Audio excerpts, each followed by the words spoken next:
Okay, students, this is lecture number 9, Introduction to Literature 2. The topic of today's discussion is the thematic concerns of the mill and the floss. Students, this is very much important lecture regarding feminism and postmodernism and modernism.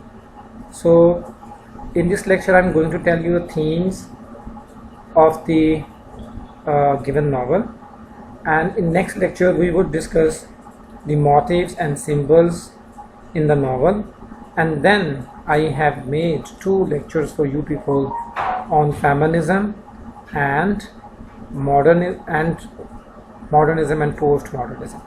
So basically these 3 lectures are, you may say them a unity, and you read them and find out the salient features of the modernism and postmodernism and feminism in this delimited novel.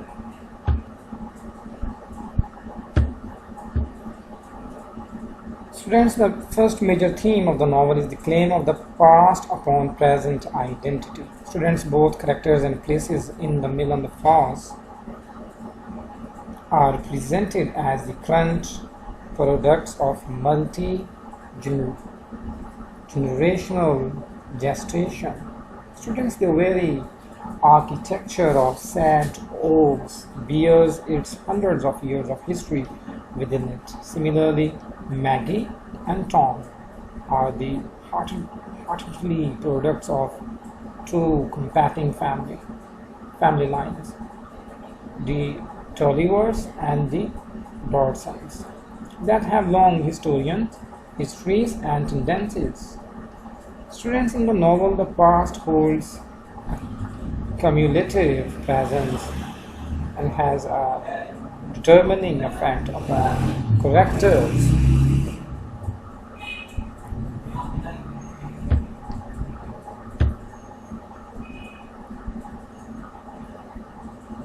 The characters who are open to its influence. Students, the first carefully sketched out book about Maggie and Tom's childhood becomes the past of the rest of the novel. Students, Maggie holds the memory of her childhood sacred, and her connection to that time comes to affect her future behavior. Here the past is not something to be escaped, nor is it something that will rise again to threaten, but it is instead an inherent part of Maggie's and her father's character, making fidelity to it a necessity. Students, book first clearly demonstrates the painfulness of life without a past. The depths of Maggie's childhood emotions are nearly unbearable to her because she has no past of conquered troubles to look back upon with which to put her present situation in perspective. Students, Stefan is held up as an example of the dangers of this neglect of neglecting the past. Dr. Ken, a sort of moral yardstick within the novel, complains of this neglect of the past of which Stefan is a part and Maggie has worked against. Students, at present, everything seems tending towards the relaxation of ties toward the substitution of wayward choice for the adherence to obligation, which has its roots in the past. Students, thus without a recognition of the past with which to form one's character, one is left only to be whims of the moment and subject to emotional extremes and eventual loneliness. Students, the second most important thematical concern of this novel is the importance of sympathy. The Mill on the Floss is not a religious novel, but it is highly concerned with the morality that should function among all people and should aspire to a compassionate connection with others through sympathy.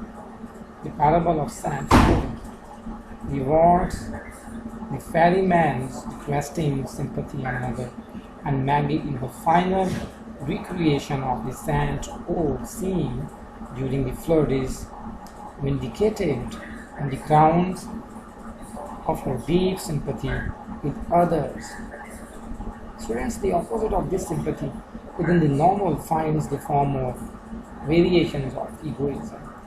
Tom has not the capability of sympathizing with Maggie. He is aligned with the narrow, self-serving ethic of the rising entrepreneur. Tom explains to Mr. Drienne that he cares about his own standing, and Mr. Drienne compliments him. That's the right spirit, and I never refuse to help anybody if they have a mind to do themselves justice. Student Stefan too is seen as a figure that puts himself before others. His argument in favor of his and Maggie's elopement all revolves around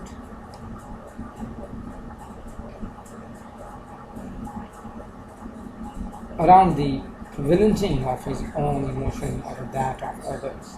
Students, even Maggie's. In contrast, Maggie's tragedy of the last book, Eliot herself believed that the purpose of art is to present the reader with realistic circumstances and characters that will ultimately enlarge the reader's capacity for sympathy with others.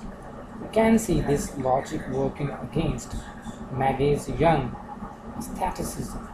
Maggie's self-denial becomes morally injurious to her because she is denying herself the very intellectual and artistic experiences that would help her understand her own plight and have pity for the plight of others. Students, the next significant theme of the delimited novel is practical knowledge versus bookish knowledge. The Mill on the Floss, especially in the first half of the novel, is quite concerned about education and types of knowledge. Much of early chapters are devoted to laying out the differences between Tom's and Maggie's modes of knowledge. Tom's knowledge is practical. He knew all about worms and fish and those things, and what birds were mischievous, and how padlocks opened, and which way the handles of the gates were to be lifted. This knowledge is tangible and natural. It brings Tom in closer association to the world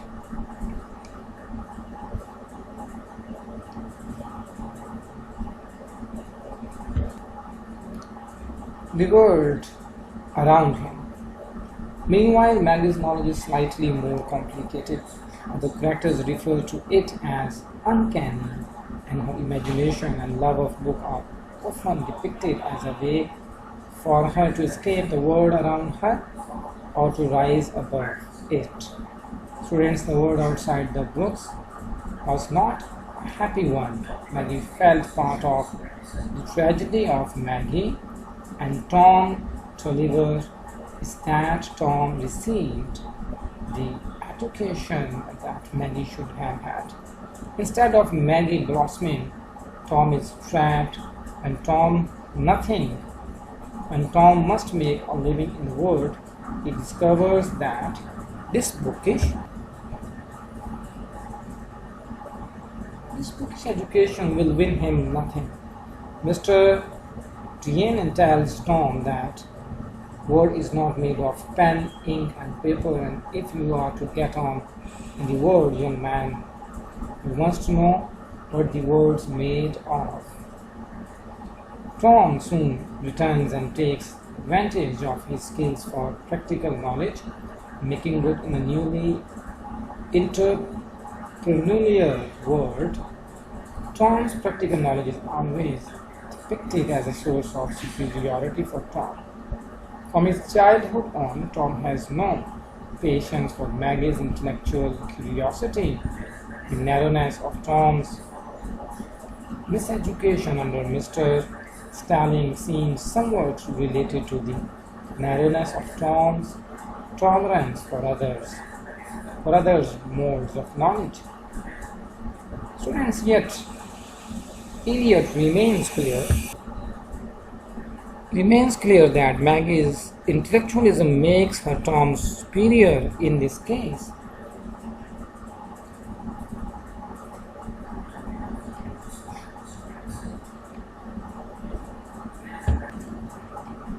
The responsibility of tolerance lies with those who have the wider view. Students, the next most important and significant thematic concerns of this novel is the effect of society upon the individual. Students, society is never revealed to be a completely determining factor in the destiny of Eliot's main characters. For example, Maggie's tragedy originates in her internal combating impulses, not in her public disgrace. Yet Eliot remains concerned with the workings of a community, both social and economic, and tracks their interrelations as well as their effect upon characters. As part of her realism, the Mill on the Floss sets up a geography of towns and land holdings. Sandhurst, Bassett, Gormford, Dorlcote Mill, and describes